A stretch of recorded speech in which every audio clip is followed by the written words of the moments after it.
नमस्ते सदा वत्सले मातृभूमि। प्रिय मित्रों, मेरे इस YouTube चैनल में आप सबको स्वागत करता हूं। कल 21 अगस्त 2024 को भारत बंद हुआ था। माननीय सुप्रीम कोर्ट के एक जजमेंट के अगेंस्ट में SC/ST समुदाय तथा जो रिजर्वेशन कैटेगरी में आते हैं उन लोगों ने इसकी अगवानी की थी। हो सकता है इसको ये लोग सफल मान रहे हैं। इस संदर्भ में मैं आप सबसे कुछ अपील करना चाहता हूँ, कुछ बातें कहना चाहता हूँ, कुछ रूबरू होना चाहता हूँ, कुछ अपना मत व्यक्त करना चाहता हूँ भारत के नागरिक के हिसाब से। प्रिय मित्रों, 1947 में भारत एक स्वाधीन राष्ट्र हुआ, एक स्वाधीन देश हुआ। राष्ट्र तो कहना पता नहीं क्या है, स्वाधीन देश हुआ। हमारे सम्मानित ज्ञानी गुणी अनेक राजनेताओं ने भारत के लिए एक संविधान बनाया। डॉक्टर भीमराव अंबेडकर, जिसको बाबा साहब कहते हैं हम लोग, उन्होंने संविधान का ड्राफ्टिंग कमेटी का अगवानी की। उस संविधान में अनेक सारे बहुत अच्छे प्रावधान किए। देश एक गणतांत्रिक देश हुआ, सार्वभौम देश हुआ, जिसमें सबको समान अधिकार मिलने का प्रावधान रखा गया। और जो कुछ पिछड़े वर्ग हैं उनके लिए 10 साल के लिए कुछ रिजर्वेशन रखा गया। और इसीलिए कि कुछ मान्यता थी, कुछ राजनीतिक कारण, कुछ सामाजिक कारण से कुछ लोगों के साथ कुछ अव्यवहार किया गया। उसको लेके जो हमारे संविधान में उन लोगों ने कुछ रिजर्वेशन किया, जिसका एम था, इसका लक्ष्य था कि सब समाज के जो निम्न वर्ग के लोगों को, जिसको निम्न वर्ग कहा जाता है, उनको सबके साथ बराबरी का दर्जा दिया जाए।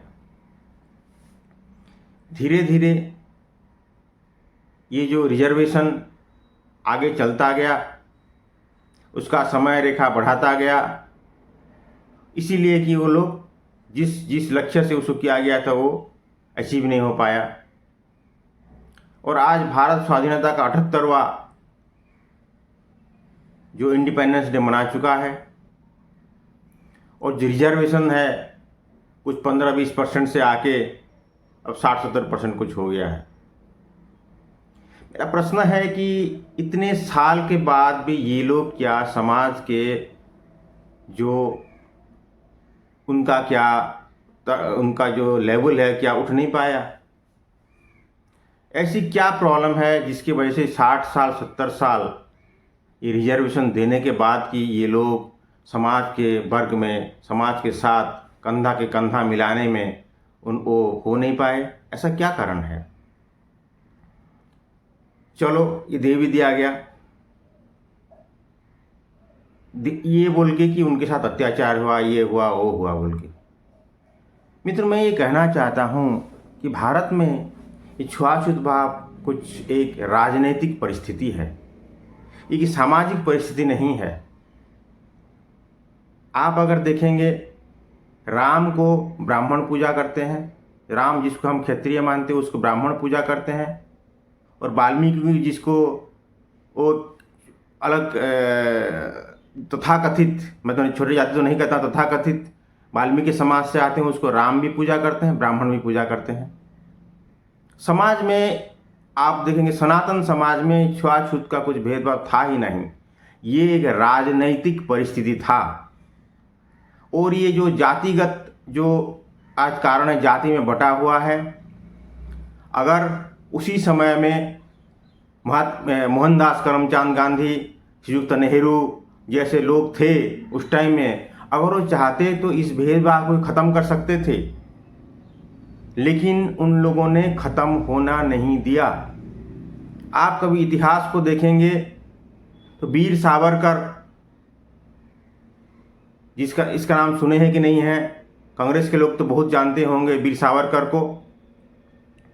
वीर सावरकर जी का कुछ बातचीत हुआ था गांधी जी से कि हम छुआछूत भाव को मिटा देते हैं, संविधान में ये सब नहीं रखते हैं। श्रीयुक्त मोहनदास करमचंद गांधी ने इसके अगेंस्ट में गए कि वो बोले कि मैं इसके हकदार हूँ, मैं इसको सपोर्ट करता हूँ। ऐसे ऐसे महान जो हमारे कलाकार थे, महान सम्मानित, जिनको हम राजनेता कहते हैं, जिसको हम नेता कहते हैं, जिनको कोई बापू कहते हैं, कोई महात्मा कहते हैं, ऐसे इन लोगों के कारनामा थे।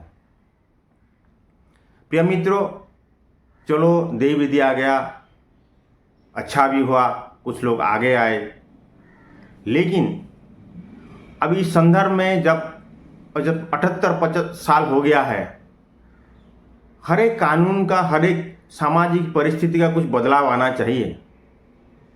भारत में सुप्रीम कोर्ट सर्वोच्च है, वो सबके लिए है, सबके लिए समानता लाने के लिए है।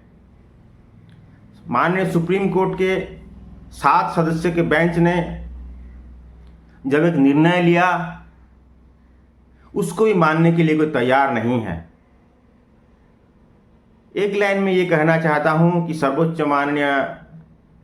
सर्वोच्च न्यायालय ने कहा कि जो क्रीमी लेयर हैं उनको इससे बात देना चाहिए, और जो इसके लाभ उठा नहीं पाए हैं उसको ये लाभ देना चाहिए। इसमें क्या गलत कर दिया? आज अगर देखते हैं, मेरे हिसाब से जाति छुआछूत को अगर कोई ज़्यादातर बढ़ावा देता है तो ये राजनीति ही बढ़ावा देता है। राजनीतिक लोग जब इलेक्शन आता है जाके मिलते हैं, एक्स समाज, वाई समाज, जेड समाज में जाते हैं, वो नागरिक के पास नहीं जाते हैं। एक्स समाज के लोग को 5 लाख रुपए दिया गया तो वाई समाज के लोग बोलते हैं कि हम इनको वोट नहीं देंगे, क्योंकि उन्होंने एक्स समाज को इतना पैसा दिया, वाई समाज को इतना पैसा दिया। और इलेक्शन के टाइम में क्या होता है आप सबको पता है, मुझे ज़्यादा बोलने की ज़रूरत नहीं है। आप सब जो ये सुन रहे हैं सबको पता है कि कैसे लोग वोट देते हैं, किसको वोट देते हैं और कैसे वोट देते हैं और किस मानदंड पर वोट देते हैं। प्रिय मित्रों, आज ये जो हो रहा है उसके लिए प्रत्येक जागरूक नागरिक को आवाज़ उठाना चाहिए। जो सही है सही है, और जो लोग क्रीमी लेयर के लोग इसको फ़ायदा पा चुके हैं, तो जो बाकी लोग बच जा रहे हैं तो उनको क्यों नहीं मिले। एक कोई सदस्य जिनको ये लाभ मिल चुका है, वो बैंक में कर्मचारी हो चुके हैं, वो शिक्षक हो चुके हैं, वो कलेक्टर हो चुके हैं, उनका बच्चा, उनके पास पर्याप्त संपत्ति है कि उनको ट्रेनिंग दे सके, उनके लिए खर्च कर सके, उनको अच्छे स्कूल में भेज सके। तो जो गरीब है, जो भीख मांग के अपना गुजारा कर रहा है, तो उसको ये फ़ायदा क्यों नहीं मिले। इसका मतलब है वही समाज के लोग ही अपने समाज के दुश्मन हैं, जो पढ़े लिखे लोग ही अनपढ़ लोगों के दुश्मन हैं। ये बात सबको समझना चाहिए।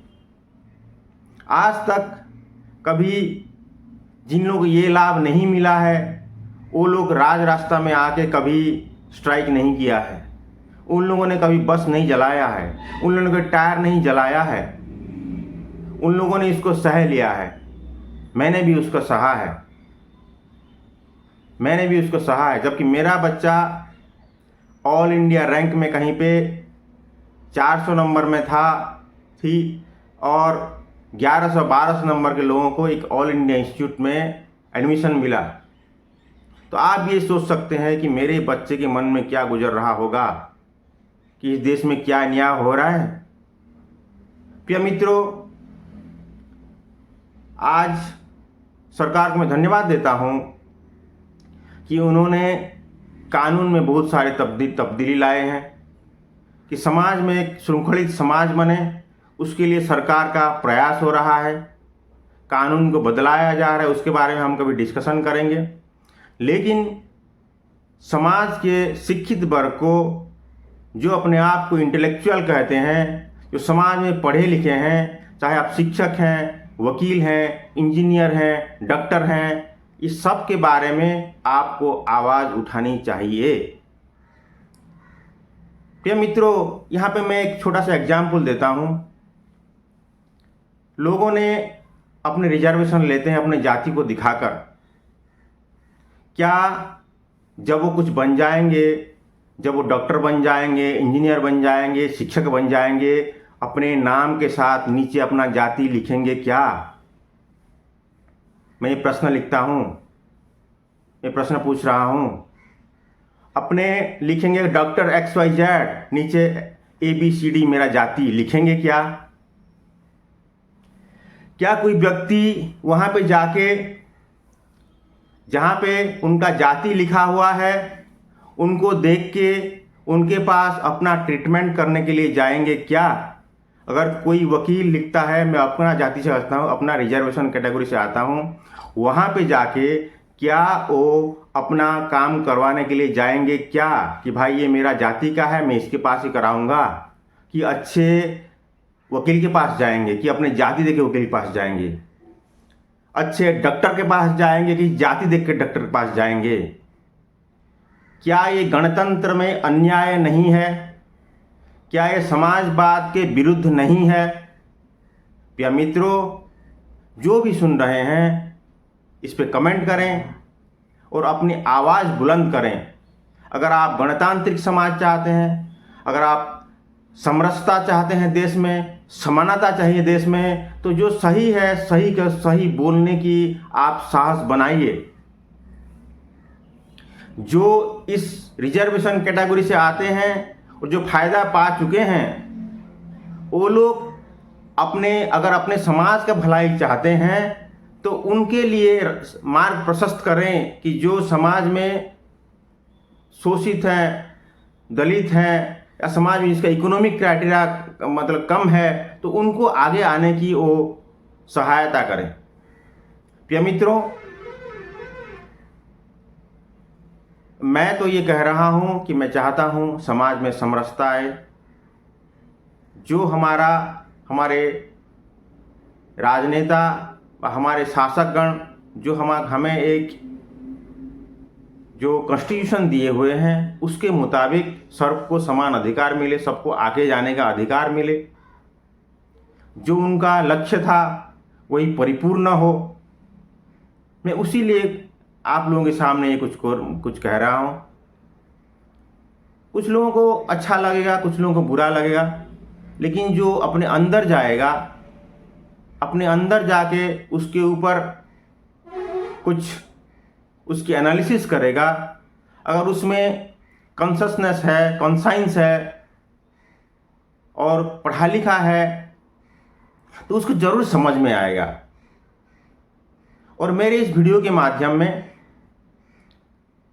जो लोग इसको बदलना चाहते हैं, जो राजनेता हैं, ये सब खेल बंद करें, समाज में समरसता लाएं। अगर आप वोट के लिए आते हैं तो नागरिक के पास आएं।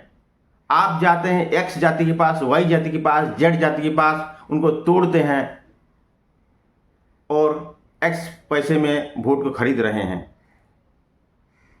मैं आप सबको प्रार्थना करता हूं, अगर आप चाहते हैं एक अच्छा समाज बने, देश तरक्की करे, देश में सबको समान अधिकार मिले, तो जो अन्याय है उसके लिए बोलिए।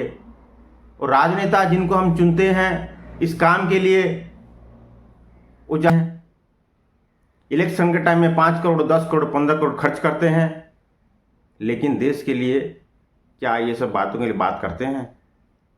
प्रार्थना है मेरे आपसे, एक देशवासी के तहत, कृपया देश की मदद कीजिए, देश की गणतांत्रिक मूल्यबोधों को सम्मान कीजिए और देश को आगे ले जाने के लिए सहायता कीजिए। वंदे मातरम। भारत माता की जय।